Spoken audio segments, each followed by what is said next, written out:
जय माता की। हर हर महादेव। ओम नमः शिवाय। सावन मास के इस विशेष पर्व के ऊपर शिव पुराण के अंतर्गत कोटि रुद्र संहिता में जो 12 ज्योतिर्लिंगों के प्रादुर्भाव की कथा है वर्णित है, उसी श्रृंखला में हमने पहले प्रथम ज्योतिर्लिंग सोमनाथ की कथा का वर्णन किया था। आइए आज हम उस श्रृंखला को आगे बढ़ाते हुए उज्जैनी नगरी में स्थित महाकाल ज्योतिर्लिंग की कथा का वर्णन करते हैं। इस कथा को सुनने से आपके कष्टों का निवारण होगा और आपको लाभ प्राप्त होगा। आइए इस श्रृंखला को आगे बढ़ाते हैं। ऋषियों ने कहा, प्रभु अब आप विशेष कृपा करके तीसरे ज्योतिर्लिंग का वर्णन कीजिए। सूत जी ने कहा, ब्राह्मणों मैं धन्य हूँ, कृत्य हूँ जो आप श्रीमानों का संग मुझे प्राप्त हुआ है। साधु पुरुषों का संग निश्चय ही धन्य है। अतः मैं अपना सौभाग्य समझकर पाप नाशनी परम पावनी दिव्य कथा का वर्णन करता हूँ। तुम लोग आदर पूर्वक सुनो। अवंती नाम से प्रसिद्ध एक रमणीय नगरी है जो समस्त देहदारियों को मोक्ष प्रदान करने वाली है। वह भगवान शिव को बहुत ही प्रिय है, परम पुण्यदायी और लोक पावनी है। उस पुरी में एक श्रेष्ठ ब्राह्मण रहते थे जो शुभ कर्म परायण, वेदों का स्वाध्याय करने में लगे तथा वैदिक कर्मों के अनुष्ठान में सदा तत्पर और संलग्न रहने वाले थे। वह घर में अग्नि की स्थापना करके प्रतिदिन अग्निहोत्र करते तथा शिव की पूजा में सदा तत्पर रहते थे। वे ब्राह्मण देवता प्रतिदिन पार्थिव शिवलिंग बनाकर उनकी पूजा किया करते थे। वेद प्रिय नामक वे ब्राह्मण देवता सम्यक ज्ञानार्जन में लगे रहते थे, इसलिए उन्होंने संपूर्ण कर्मों का फल पाकर वह सद्गति प्राप्त कर ली जो संतों को ही सुलभ होती है। उनके शिव पूजा परायण 4 तेजस्वी पुत्र थे जो पिता माता के सद्गुणों में कम नहीं। उनके नाम थे देवप्रिय, प्रिय मेघा, सुकृत और सुव्रत। उनके सुखदायक गुण वहां सदा बढ़ने लगे। उनके कारण अवंती नगरी ब्रह्म तेज से परिपूर्ण हो गई थी। उसी समय रत्नमाल पर्वत पर दूषण नामक एक धर्म द्वेषी असुर ने ब्रह्मा जी से वर पाकर वेद, धर्म तथा धर्मात्माओं पर आक्रमण कर दिया। अंत में उसने सेना लेकर अवंती, जिसे आज हम उज्जैनी नाम से जानते हैं, के ब्राह्मणों पर भी चढ़ाई कर दी। उसकी आज्ञा से 4 भयानक दैत्य चारों दिशाओं में प्रलग्नि के समान प्रकट हो गए, परंतु वे शिव विश्वासी ब्राह्मण बंधु उनसे डरे नहीं। जब नगर के ब्राह्मण बहुत घबरा गए तब उन्होंने उनको आश्वासन देते हुए कहा, आप लोग भक्त वत्सल भगवान शंकर पर भरोसा रखें। यो कह शिवलिंग का पूजन करके वे भगवान शिव का ध्यान करने लगे। इतने में ही सेना सहित दूषण ने आकर उन ब्राह्मणों को देखा और कहा, इन्हें मार डालो, बांध लो, बंदी बना लो। वेदप्रिय के पुत्र उन ब्राह्मणों ने उस समय उस दैत्य की कही हुई बात नहीं सुनी, क्योंकि वे भगवान शंभु के ध्यान मार्ग में स्थित थे। उस दुष्टात्मा दैत्य ने जो ही उन ब्राह्मणों को मारने की इच्छा की, त्यों ही उनके द्वारा पूजित पार्थिव शिवलिंग के स्थान पर बड़ी भारी आवाज के साथ एक गड्ढा प्रकट हो गया। उस गड्ढे से तत्काल विकट रूपी धारी भगवान शिव प्रकट हो गए जो महाकाल नाम से विख्यात हुए। वे दुष्टों के विनाशक तथा सत्पुरुषों के आश्रयदाता हैं। उन्होंने उन दैत्यों से कहा, अरे खल, मैं तुझ जैसे दुष्टों के लिए महाकाल प्रकट हुआ हूं। तुम इन ब्राह्मणों से के निकट से दूर भाग जाओ। ऐसा कहकर महाकाल शंकर ने सेना सहित दूषण को अपनी हुंकार मात्र से तत्काल भस्म कर दिया। कुछ सेना उनके द्वारा मारी गई और कुछ भाग खड़ी हुई। परमात्मा शिव ने दूषण का वध कर डाला। जैसे सूर्य को देखकर संपूर्ण अंधकार नष्ट हो जाता है, उसी प्रकार भगवान शिव को देखकर उसकी सारी सेना अदृश्य हो गई। देवताओं की दुदुम्बियां बज उठी और आकाश से फूलों की वर्षा होने लगी। उन ब्राह्मणों को आश्वासन दे सुप्रसन्न हुए स्वयं महाकाल महेश्वर शिव ने उनसे कहा, तुम लोग वर मांगो। उनकी यह बात सुनकर वे सब ब्राह्मण हाथ जोड़कर भक्ति भाव से भली भांति प्रणाम करके नतमस्तक होकर बोले। दुज्जवे ने कहा, महाकाल, महादेव, दुष्टों को दंड देने वाले प्रभु शंभु, आप हमें संसार सागर से मोक्ष प्रदान करें। शिव, आप जन साधारण की रक्षा के लिए सदा यहीं पे विराजे। प्रभु शंभु, आपका दर्शन करने वाले मनुष्यों को आप सदा ही उद्धार प्रदान करें। सूत जी कहते हैं, महर्षियों, उनके ऐसा कहने पर उन्हें सद्गति दे भगवान शिव अपने भक्तों की रक्षा के लिए उस परम सुंदर गड्ढे में स्थित हो गए। वे ब्राह्मण मोक्ष पा गए और वहां चारों ओर की एक एक कोस भूमि लिंग रूपी भगवान शिव का स्थल बन गई। वे शिव भूतल पर महाकालेश्वर के नाम से विख्यात हुए। बोलिए महाकाल महादेव की जय। ब्राह्मणों, उनका दर्शन करने से स्वप्न में भी कोई दुख नहीं होता। जिस जिस कामना को लेकर कोई उस लिंग की उपासना करता है, उसे वह अपना मनोरथ प्राप्त हो जाता है तथा परलोक में मोक्ष भी मिल जाता है।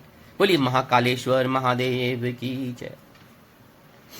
महाकाल के महात्मा के प्रसंग में एक शिव भक्त राजा चंद्रसेन तथा गोप गोपाल श्रीहर की कथा का वर्णन आता है। सूत जी कहते हैं, ब्राह्मणों, भक्तों की रक्षा करने वाले महाकाल नामक ज्योतिर्लिंग का महात्मा भक्ति भाव को बढ़ाने वाला है। उसे आदर पूर्वक सुनो।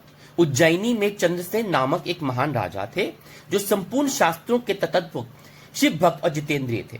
शिव के पार्षदों में प्रधान और सर्वलोक वंदित मणिभद्र जी राजा चंद्रसेन के सखा हो गए थे। उस समय उन्होंने राजा पर प्रसन्न होकर उन्हें चिंतामणि नामक महामणि प्रदान की, जो कौतुक मणि तथा सूर्य के समान दीप्यमान थी। यह देखने, सुनने अथवा ध्यान करने पर भी मनुष्यों को निश्चय ही मंगल प्रदान कर देती थी। भगवान शिव के आश्रित रहने वाले राजा चंद्रसेन उस चिंतामणि को कंठ में धारण करके जब सिंहासन पर बैठते, तब देवताओं में सूर्य नारायण की भांति उनकी शोभा होती थी।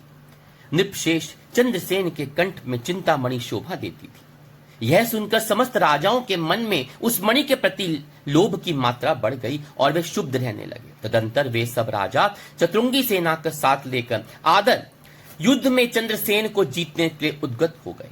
वे सब परस्पर मिल गए और उनके साथ बहुत से सैनिक थे। उन्होंने आपस में संकेत और सलाह करके आक्रमण किया और उज्जैनी को चारों दिशाओं से घेर लिया। अपनी पुरी को संपूर्ण राजाओं द्वारा घिरी हुई देख राजा चंद्रसेन उन्हीं भगवान महाकालेश्वर की शरण में गए और मन को संदेह रहित करके दृढ़ निश्चय के साथ उपवास पूर्वक दिन रात अनन्य भाव से महाकाल की आराधना करने लगे। उन्हीं दिनों उस श्रेष्ठ नगर में कोई ग्वालिन रहती थी, जिसका एकमात्र पुत्र था। वह विधवा थी और उज्जैनी में बहुत दिनों से रहती थी। वह अपने 5 वर्ष के बालक को लिए हुए महाकाल के मंदिर में गई और उसने राजा चंद्रसेन द्वारा की हुई महाकाल की पूजा का आदर पूर्वक दर्शन किया। राजा के शिव पूजन का आश्चर्यमय उत्सव देखकर उसने भगवान को प्रणाम किया और फिर वह अपने निवास स्थान पर लौटा। ग्वालिन के उस बालक ने भी वह सारी पूजा देखी थी। अतः घर आने पर उसने कौतूहलवश शिव जी की पूजा करने का विचार किया। एक सुंदर पत्थर लाकर उसने अपने शिविर से थोड़ी ही दूर पर दूसरे शिविर के एकांत स्थान में रख दिया और उसी को शिवलिंग मान लिया। बोलिए हर हर महादेव। फिर उसने भक्ति पूर्वक कृत्रिम गंध, अलंकार, वस्त्र, धूप, दीप और अक्षत आदि द्रव्य जुटाकर उनके द्वारा पूजन करके मन कल्पित दिव्य नैवेद्य भी अर्पण कर दिए। सुंदर सुंदर पत्तों और फूलों से बारंबार पूजा करके भली भांति से नृत्य किया और बारंबार भगवान के चरणों में मस्तक झुका के प्रणाम किया। उसी समय ग्वालिन ने भगवान शिव में आसक्त चित्त हुए अपने पुत्र को बड़े प्यार से भोजन के लिए बुलाया, परंतु उसका मन तो भगवान शिव की पूजा में संलग्न हो शिवमय हो चुका था। अतः वह बारंबार बुलाने पर भी उस बालक को भोजन करने की इच्छा नहीं हुई। तब उसकी मां स्वयं उसके पास गई और उसे शिव के आगे आंखें बंद करके ध्यान लगाए बैठा देख उसका हाथ पकड़कर खींचने लगी। इतने पर भी वह उठ ना सका। तब उसने क्रोध में आकर अब बालक को पीटा। खींचने और मारने पीटने पर भी जब उसका पुत्र नहीं आया, तब उसने वह शिवलिंग उठाकर दूर फेंक दिया और उस पर चढ़ाई हुई सारी पूजा सामग्री नष्ट कर दी।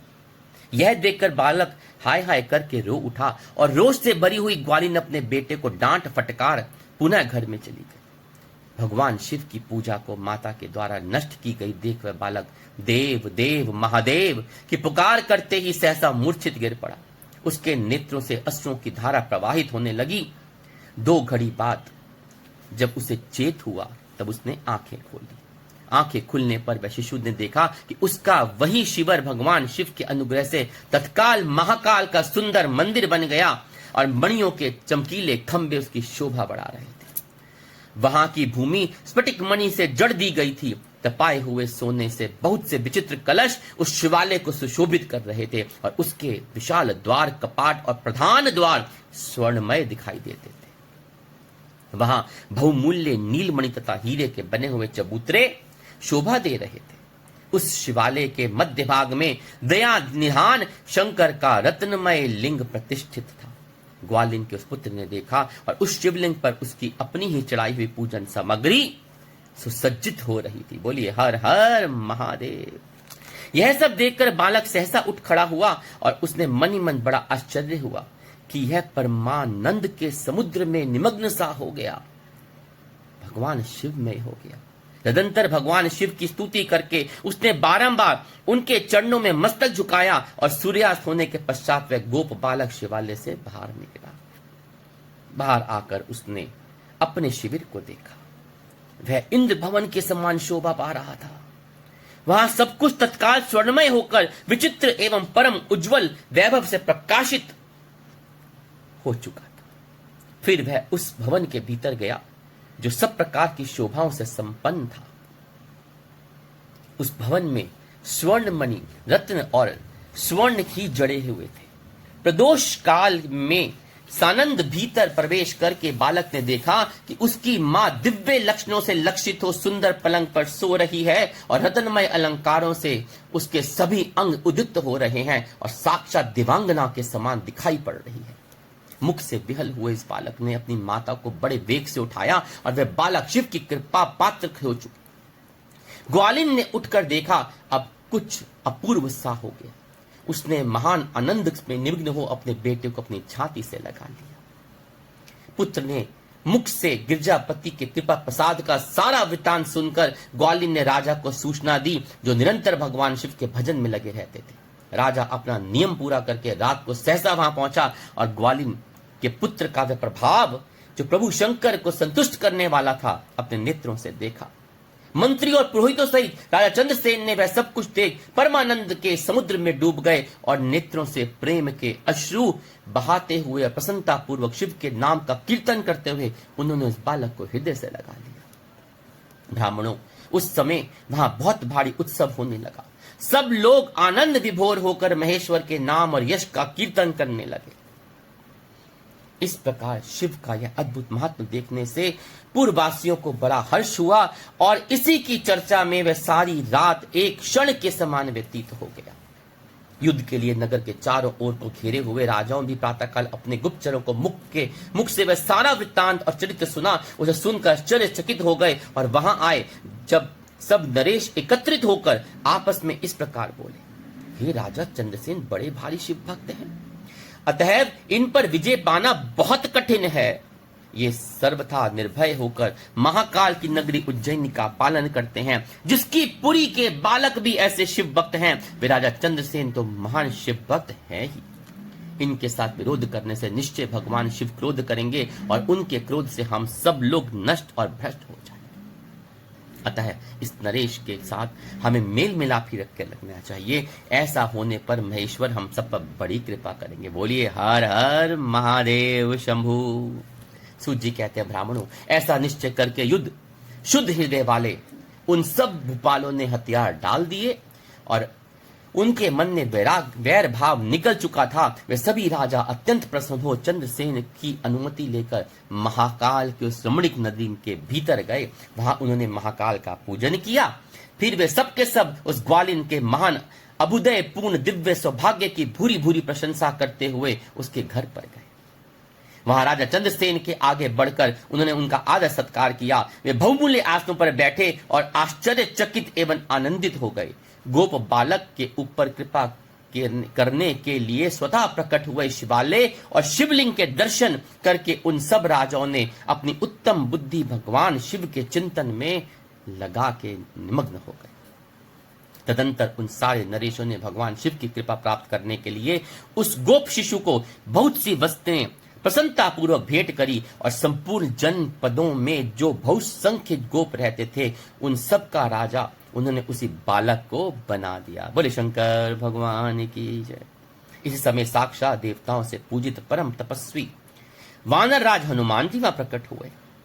उनके आते ही सब राजा बड़े वेग से उठकर खड़े हो गए। तब उन्होंने भक्ति भाव से विनम्र होकर उनको मस्तक झुकाया। राजाओं से पूजित हो वानर राज हनुमान जी उन सब के बीच में बैठे और गोप बालक को हृदय से लगाकर उन नरेशों की ओर देखते हुए बोले, राजाओं, तुम सब लोग तथा दूसरे देहधारी भी मेरी बात सुनो, इससे तुम लोगों का भला होगा। भगवान शिव के सिवा देहधारियों के लिए दूसरी कोई गति नहीं है। यह बड़े सौभाग्य की बात है कि इस गोप बालक ने शिव की पूजा का दर्शन करके उससे प्रेरणा ली और बिना मंत्र के भी शिव का पूजन करके उन्हें प्राप्त कर लिया। ऐसे हैं हमारे भोलेनाथ। गोप वंश की कीर्ति बढ़ाने वाला यह बालक भगवान शंकर का श्रेष्ठ भक्त है। इस लोक में संपूर्ण भोगों का उपभोग करके अंत में यह मोक्ष प्राप्त कर लेगा। इसकी वंश परंपरा के अंतर्गत 8वीं पीढ़ी में महायशस्वी नंद उत्पन्न होंगे और जिनमें के यहाँ साक्षात भगवान नारायण उनके पुत्र रूप में प्रकट होकर श्री कृष्ण नाम से प्रसिद्ध होंगे। आज से यह गोप कुमार इस जगत में श्रीकर के नाम से विशेष ख्याति प्राप्त करेगा। सूत जी कहते हैं, ब्राह्मणों, ऐसा कहकर अंजनी नंदन शिव स्वरूप वानर राज हनुमान जी ने समस्त राजों तथा महाराज चंद्रसेन को भी कृपा दृष्टि से देखा। तदंतर उन्होंने उस बुद्धिमान गोप बालक श्रीकर को बड़ी प्रसन्नता के साथ शिवोपासना के उस आचार व्यवहार का उपदेश दिया जो भगवान शिव को अद्भुत प्रिय है। इसके बाद परम प्रसन्न हुए हनुमान जी चंद्रसेन और श्रीकर से विदा लेकर उन सब राजाओं को देखते देखते वहीं पे अंतर्ध्यान हो गए। वे सब राजा हर्ष में भरकर सम्मानित हो महाराज चंद्रसेन की आज्ञा ले जैसे आए थे वैसे लौट गए। महातेजस्वी श्रीकर भी हनुमान जी का उपदेश पाकर धर्मज्ञ ब्राह्मणों के साथ शंकर जी की उपासना करने लगा। महाराज चंद्रसेन भी गोप बालक श्रीकर दोनों ही बड़ी प्रसन्नता के साथ महाकाल की सेवा करते थे। उनकी आराधना करके उन दोनों ने परम पद प्राप्त कर लिया। इस प्रकार महाकाल नामक शिवलिंग सत्पुरुषों का आश्रय है। भक्त वत्सल शंकर दुष्ट पुरुषों का सर्वथा हनन करने वाले हैं। यह परम पवित्र रहस्यमय आख्यान कहा गया है जो सब प्रकार का सुख देने वाला है। यह शिव भक्ति को बढ़ाने वाला तथा स्वर्ग की प्राप्ति कराने वाला है। बोलिए महाकाल महादेव की जय। हर हर महादेव। उज्जैनी नगरी में महाकालेश्वर ज्योतिर्लिंग स्थापित है। वहां पे आपके सब कष्टों का निवारण हो जाता है। आपको कोई बीमारी हो, कोई कष्ट हो, ऐसी समस्या हो जिसका कोई निवारण नहीं हो रहा, तो वहां पर किया गया अभिषेक, महामृत्युंजय का लक्ष्य जाप, मंत्र जाप, रुद्राभिषेक, यहाँ उनके सिर्फ दर्शन मात्र से, लेकिन वो दर्शन आपके हृदय आत्मा से संपूर्ण निछावर समर्पित होके होने चाहिए, तो आपको अवश्य उससे लाभ प्राप्त होता है, उन कष्टों का निवारण होता है और उससे आप बाहर निकल आते हैं और भगवान शिव की कृपा तो मिलती है। आशा करते हैं कि महाकालेश्वर ज्योतिर्लिंग के प्रादुर्भाव की एक कथा और ये गोप बालक की जो अद्भुत कथा का वर्णन है, इससे आपको अत्यंत लाभ प्राप्त हुआ होगा। पसंद आई हो तो लाइक जरूर कीजिएगा, कमेंट करना मत भूलिएगा, क्योंकि आपके कमेंट बहुत बहुमूल्य होते हैं, हमें बहुत सुझाव भी प्राप्त होते हैं। और हाँ, सब्सक्राइब नहीं किया तो बेल आइकन को दबा के सब्सक्राइब कीजिए ताकि आने वाली सारी वीडियोस आपको समय पर सूचित हों और उसका लाभ उठा सकें। हर हर महादेव।